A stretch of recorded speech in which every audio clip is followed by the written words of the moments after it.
Bruce Wigo's involvement and impact on water polo in the U.S. is so extensive it's hard to summarize. Stretching more than 50 years and involving a countless number of projects and initiatives, Wigo simply was all about pushing water polo forward. He was introduced to water polo in the late 1960s after initially focusing on swimming. He circled back to the sport of water polo as a coach, collegiate referee, and zone chairman. Then Wigo volunteered to take on the role of USA Water Polo Executive Director in the 1990s, an assignment that would last over 12 years. In that time, Wigo and a host of dedicated volunteers took on a variety of projects.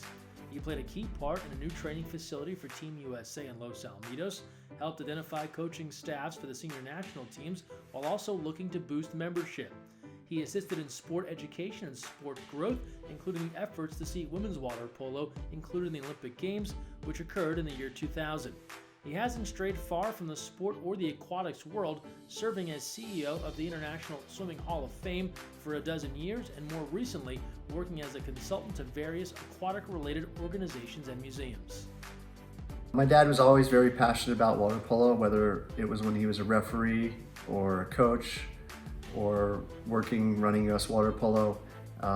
He always gave it his all and really lived it. He slept at the office a lot and just did so many things over the top that you couldn't imagine. There are few people that can see the future the way that visionaries can, and you are exactly one of those. And your impact is significant because of that talent. A good example is what you did with the Collegiate Development Program. You committed the organization's resources at a time where there wasn't a lot of it to making sure that we were going to grow the number of institutions. Now, at the same time, you were a huge champion for women's athletics. And so you saw the ability to kind of couple saving the men's championship with growing the sport on the women's level. When you took over, women's water polo on the varsity level was basically non-existent. There were only a handful of programs nationwide, and beyond that, there was no NCAA championship. So you put some resources behind this, you created this program, and the results are just amazing. We were able, with Bruce's assistance, to grow women's water polo internationally, so that in 2000, when Bruce was still our executive director, it became an international championship at the Olympics. Sydney was the first women's Olympic championship, and Bruce was there as our executive director for that. Now, it would not have been an Olympic sport when it became such, or an NCAA sport without Bruce. Not only the administrator and manager himself, but he led an organization with a clear vision of development in all segments, organizational, technical, and professional.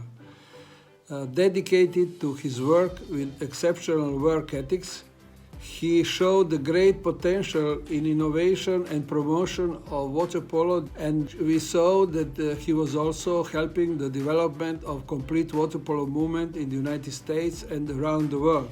Bruce was a visionary. He looked to the future. One of the big things was he came up with a way to to fund both the national program and the zone programs. If we didn't have that, I mean, you wouldn't have had any of the, I think the huge growth of the sport.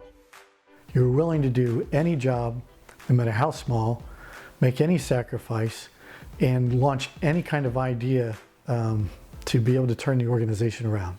And believe me, you had plenty of ideas to do that. But you did this with always not trying to take the credit yourself. It meant doing anything that was necessary. It was just a tremendous example of such terrific leadership during a very difficult time. I think you, like any great leader, understood that it wasn't about you.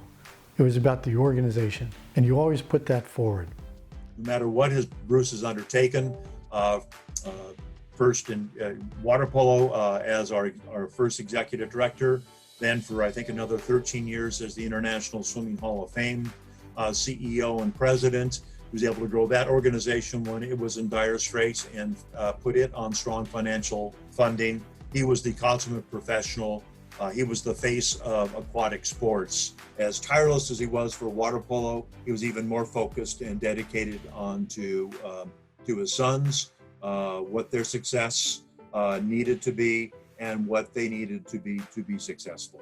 He helped us stay afloat and build the sport through his love of it and his desire to work for it. I can't think of anybody who was more deserving of being in the US Water Polo Hall of Fame. He's done so much for the sport behind the scenes. He's done so many things that people would never know, and it's a great validation of all his hard work. So congratulations on being inducted into the USA Water Polo Hall of Fame. It's a big deal. You have a lot to be proud of, and I'm sure you're not going to stop doing what you've been doing to make the sport better every day. So savor the moment and enjoy it.